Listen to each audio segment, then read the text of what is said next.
السلام عليكم شيخ waxaan ku riyooday sheekh Abu Dalha oo ifarayo warqad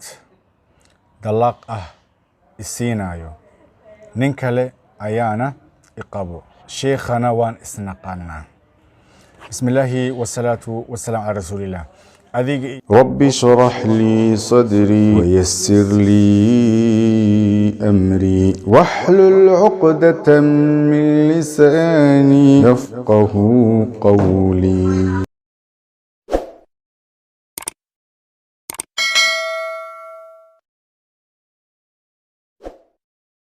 السلام عليكم ورحمة الله وبركاته أحبتي في الله كسو دواذا الشيخ ريمي channel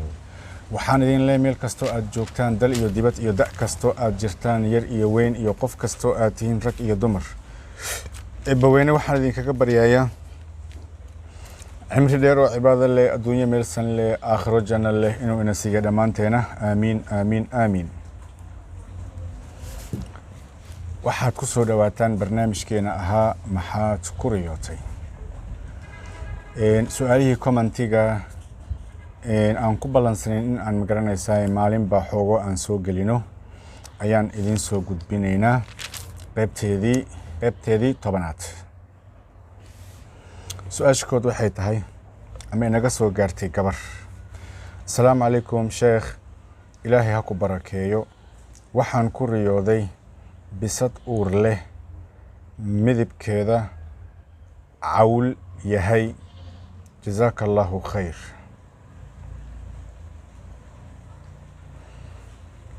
بسم الله والصلاة والسلام على رسول الله قفك كوريودا بسد أور له لابا متواي هذه قف حاصلة أي تهي ومقرن ساي لقبو إلما هاga أما با إلما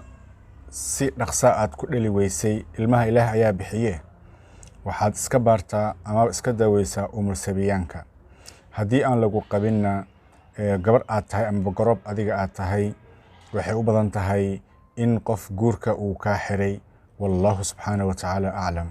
riyada labaadna waxay inaga soo gaartay gabar waxayna tahay sidatan sheekh waxaan ku riyooday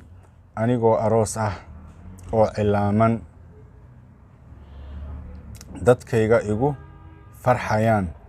waxaana ahay garoob ilma haysta bismillaahi wasalaatu wasalaam ala rasuulillah riyadani insha Allah biidin Ilaahi al-Kariim badanaaba way rumowdaa haddii habeenkii aadan ku seexanaynin goormaa lagu guursanayaa goormaa magaranaysaa nin kusoo doonana haddii aadan ka fakaraynin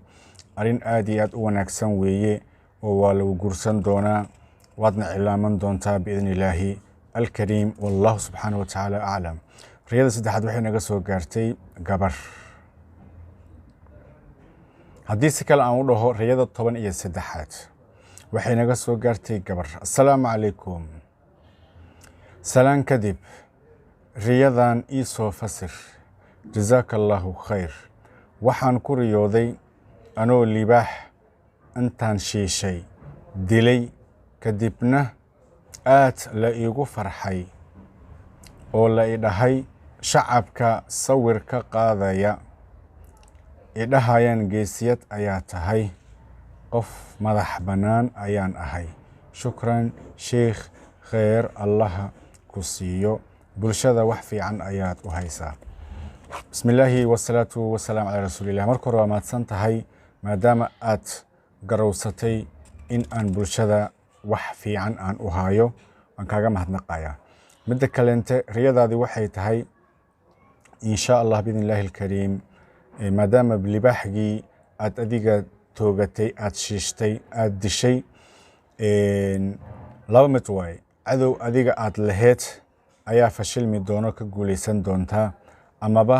muraad adiga aad laheyd ayaad heli doontaa haddii xanuun ahaa xanuunkii ayaa kaa baaba'ayo haddii busaarad ay ahayd busaarad ayaa kaa baxayso wallahu subxaanahu wa tacaala aclam riyada 14aadna waxay tahay assalaamu calaykum sheekh adiga iyo gabadha allaha ha idin barakeeyo waan ku soo celinaa cirbadda mida la isku duro ayay ahayd bismillaahi wasalaatu wasalaam calaa rasuulillah gabadhan waa jimcii lasoo dhaafay tii kasii horeysay gabadhii ay dhehaysay garabka la iiga muday cirbadda sideedaba cirbadan dhani noo soo kala hubi waxay ahayd bay dhahday cirbad dadka lagu duro cirbadda dadka lagu duro waxaan ogsoonay inay xanuun ay tahay laba mid un bay noqonaysaa insha allah imtixaan yar ayaa kugu soo socdo oo xanuun adiga aad ka dareemi doontid iyo shiddo waad ka gudbaysaa biidni illaahi alkariim sida cirbadeeda xanuunkeeda kasta yar uu yahay kabacdii ay ku raysanayso oo kale haddii xanuunku haayay oo kale amaba mashaakilaad badan ku haysteen oo kale way kaa baaba'ayaan qofka haddii uu xanuunsado cirbad loo soo qoro cirbadii la mudo wuu ku caafimaadaya cirbadii la mudo wuu ku caafimaadaya adigana sidaasoo kale insha allah cirbadan lagugu muday caafimaadkaaga ayaan rajaynaynaa amaba imtixaan yar oo ku qabsan doono kabacdi aad ka bixi doontid waa ku guulaysan doontid wallahu subxaanahu watacaala aclam riyada 15aadna waxay tahay sidatan waxay naga soo gaartay gabar assalaamu calaykum sheekh riimi allaha ku xafido aakhiro iyo adduun dhammaanteena adigana saasoo kale allah ku xafido waxaan ku riyooday bay tiri ninkaan kala tagnay oo dib u heshiinay saan u wada soconay ayaan arkay isaga oo ciro iyo bidaar yeeshay ما شاء الله تبارك الله بسم الله والصلاة والسلام على رسول الله رياضاني هلها دنبها إيجيني هلها هوري هدي أديغا حديث نفسي أهان أد نينكي هورا أد أكلا تكتين أد كشلينيسي تاسو ويدب ملاها حديث نفسي يال رويد عذا هدي لكن قلبي إيسان كجرين وهدرتان نينو كو قابين إلا إيمات سوكالي شيغين هدين لو قبي إنكالي haddii lagu qabin insha allah isagana waan idin socoto waad isguursan doontaan waadna isku cimrin doontaan wallahu subxaanahu watacaala aclam oo yacni sidii hore ma dhacayso inaad ciyo kala tagtaan ma dhacayso insha allah cimri ayaad magaranaysaa isqabi doontaan amaba ilaa aad ka gabowdaan wallahu subxaanahu watacaala aclam riyada 16aadna waxay tahay sidatan waxay naga soo gaartay gabar assalaamu calaykum sheekh riimi ayada oo hadiyad la isiinayo oo 2 busto ah mid ayaan qaatay midna waan ka tagay ii fasir allaha ku xafido bismillaahi wassalaatu wassalaam calaa rasuulillah riyadan caynkan ah 2 mid un bay noqonaysaa hadda haddii 2 qofood midkood aad ka istikhaaraynaysid midkii qalbigaaga ku qaatay midkii qalbigaaga raacsan kaas ayaad go'aan ku gaaraysaa ilaahina kuu barakeeyo haddii qof aadan istikhaaraynin 2 qofood ay jiraan aad 2 qalbinaysid midna yacni wasiim uu yahay qof qurux badan uu yahay shaxshaxlo uu yahay midna hanti uu haysto amaba ii sheeg adiga hanti uu haysto amaba lacag amaba naag kaleente uu qabo aad ka laba shakinaysid kan kee waay kan ma gashaa kan keligiis waay laakiin wax ma haysto kanna wax wuu haystaa laakiin caqabadooyin ayaa meeshan jiraan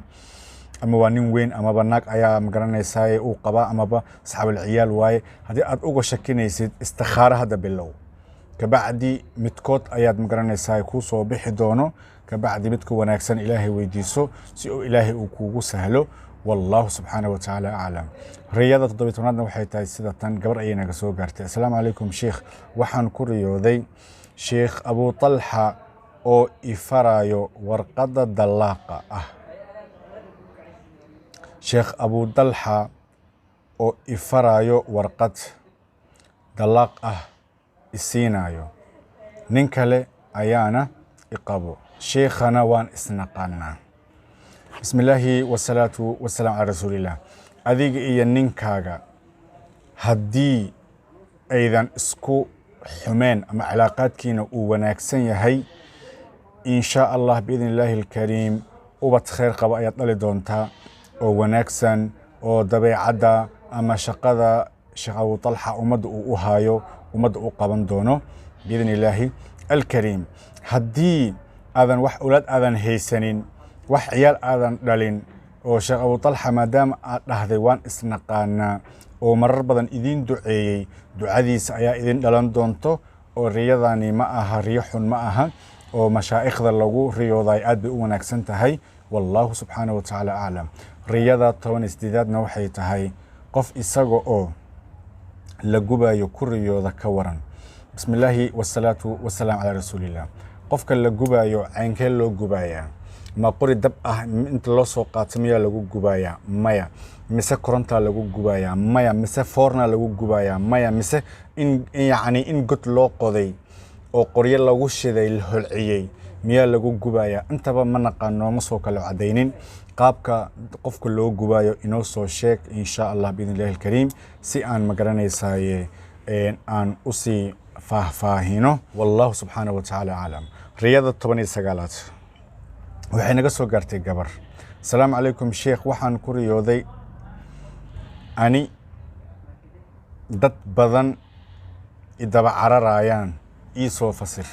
بسم الله والصلاة والسلام على رسول الله لو متن بين نقونيسا قف أديك إن عقوبة أتكج شيء أم ذنوب أتكج شيء آخره إني مقرنيسا عقوبة دي ذنوبتي عقوبة دي أتكج شيء لقى جري ربو أما مقرنيسا ذنوبتي أديك أتكج شيء ذنوبتو دلوا سين ربو أما بأجر كاجا لقى سين ربو وين نقونيسا وعكلوا نقون كرتا dad ma garanaysaa qof magac alina noqon doontid dadka soo daba cararayaan dadka qaabkay ku soo daba cararayaan noo soo sheeg